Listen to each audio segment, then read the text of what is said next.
Christians around the world and many non-Christians are outraged because the Republic of Turkey has announced that Hagia Sophia will once again be converted into a mosque. Christians are angry. Christians are upset.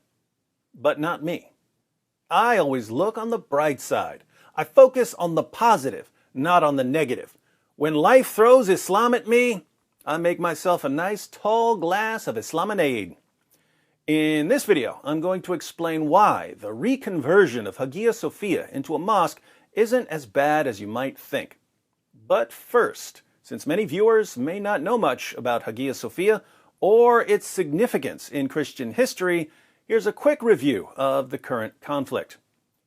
The Church of Hagia Sophia was built between 532 and 537 AD, although various structures had to be modified over time. Construction was ordered by the Roman Emperor Justinian I. It was built in Constantinople, the capital of the Byzantine Empire, a city named after Constantine the Great. For many centuries, Hagia Sophia was the largest cathedral in the world, and for a while it had more interior space than any other building on the planet. There were numerous mosaics depicting Jesus and Mary and other figures in the church, and a vast array of Christian relics were housed there. Hagia Sophia was the seat of the Archbishop of Constantinople, the spiritual leader of the Eastern Orthodox Church, and it was the main house of worship for Eastern Orthodox Christians until Constantinople was conquered by Muslims in 1453. While the city was under siege, women, children, the sick, the elderly, and the wounded took refuge in Hagia Sophia. Once the Muslims captured the city, they battered down the door of the church, killed many of the sick, elderly, and wounded, took the women as sex slaves, and enslaved the children. The church was converted into a mosque, the relics were destroyed, the mosaics were either destroyed or plastered over, and minarets were eventually added.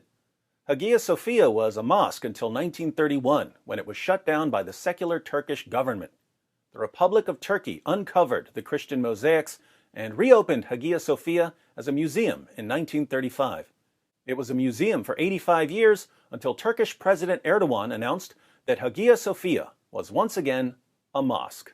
Naturally, Muslims gathered outside and began shouting, Allahu Akbar. Tonight, some of his supporters took to the streets to celebrate the verdict. But the fear now is that the decision will sow the seeds of acrimony between Christians and Muslims, with the conversion of a magnificent unifying symbol into a potentially divisive one. Am I upset? Not one bit. Look on the bright side. Muslims will never again be able to pretend that they respect other religions. Muslims will never again get to complain that we're disrespecting their religion or their book or their prophet. Think about it. Islam's holiest sites were taken from other religions. The Kaaba was a pagan shrine surrounded by pagan idols.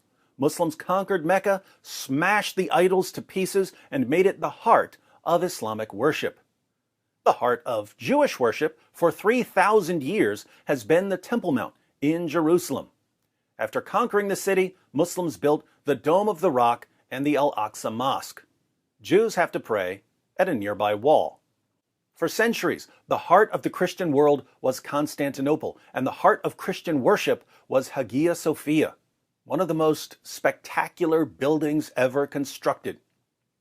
The building was dedicated to the holy wisdom of God. But holy wisdom of God here isn't referring to God's wisdom in some generic sense. In 1 Corinthians 1:24, the Apostle Paul calls Jesus the power of God and the wisdom of God. They named the church Hagia Sophia in honor of Jesus, the wisdom of God. Muslims conquered the city and converted the church into a mosque. And now they've converted it into a mosque once again. So Muslims pray and worship at places that were centers of worship for Christians, Jews, and pagans. They treated Hindus the same way.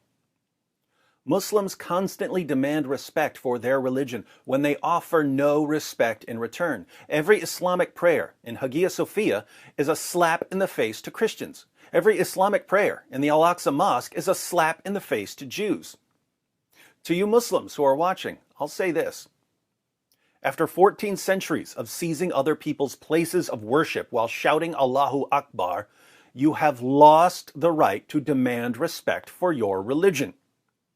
Don't come complaining to me next month when season 2 of Muhammad's Boom Boom Room starts. Don't complain to me about how the Jews took your land when the land you pray on was taken from Christians and Hindus and every other group your armies encountered while trying to conquer the world.